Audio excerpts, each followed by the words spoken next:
ఎండ ఎర్రగా ఉంది కాలు మాడుతోంది. ఏమిటి ఎండ ఎర్రగా ఉంది? ఏమిటలా వెళ్ళిపోతారు మీ మొహమ్మడా?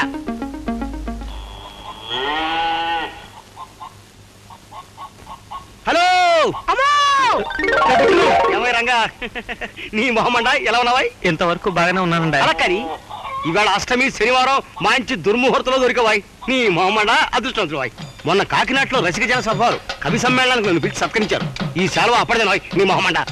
తిరిగి వస్తుంటే సర్కార్ ఎక్స్ప్రెస్ లో విశ్వనాథ్ గారు, ఎవరు సినిమా డైరెక్టర్ విశ్వనాథ్ గారు కలిశారు. నన్ను చూసి చూడగానే నో నా భుజమే చేయేశారు. నన్ను డోర్ దాకా తీసుకెళ్లి బయటకు ఒక్క తోపు తోస్తుంటారు. అక్కడే నువ్వు పొరపాటు పడవా నీ మొహమ్మడా. డోర్ లోంచి పచ్చడి చేలు కనిపిస్తున్నాయి. ఈ పొలాల సాక్షిగా చెబుతున్నాను, కవిత్వంలో మీకు మీరే సాటి మేఘ గారు అన్నారు. ఎవరు? విశ్వనాథ్ గారు. మా బాగా అన్నారులేండి. మీలా ఇంకెవరు రాయగలరు? మచ్చు కూడా చెప్తాను విను. అఠాణ రాగం, చెంపక తాళం, శృతి 3. నడుస్తోంది నడుస్తోంది నడుస్తోంది జీవితం, నడుస్తోంది నడుస్తోంది నడుస్తోంది జీవితం. ఏమిటి నడుస్తోంది నడుస్తోంది? ఎంతసేపు నడుస్తుంది నీ మొహమంట. జీవితం కదా అలా మెల్లిగా నడుస్తూనే ఉంటుంది. ఇంకోటి కాంభోజి రాగం, రూపక తాళం 2:30. కోడి కూసింది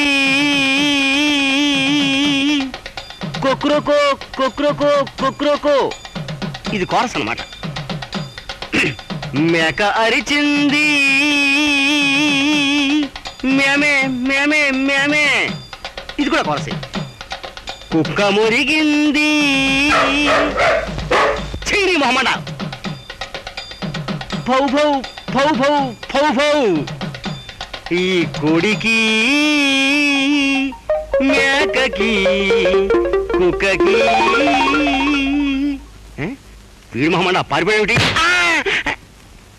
ఏడగడు మన ఊరు మోమనట్టం, మన దురదొట్టం. మా బాగా చెప్పు. నిన్న మా ఓడిని అట్టుకుని ఆడికో 10 పైసలు ఇచ్చి ఓ పాట అనిపించట. ఆడు దడుచుకుని ఓ అంతులు 20 రోజులు చేసుకున్నాడు. మామూలుగా కొందరు మేక గుండె కోడికాలు తింటారు. ఈడు మడిసి మెదడు తింటాడేటో కర్మ. మన ఊరు మనుషుల క్షేమం కోసం ఆడినేదో చెయ్యాలరా మనం.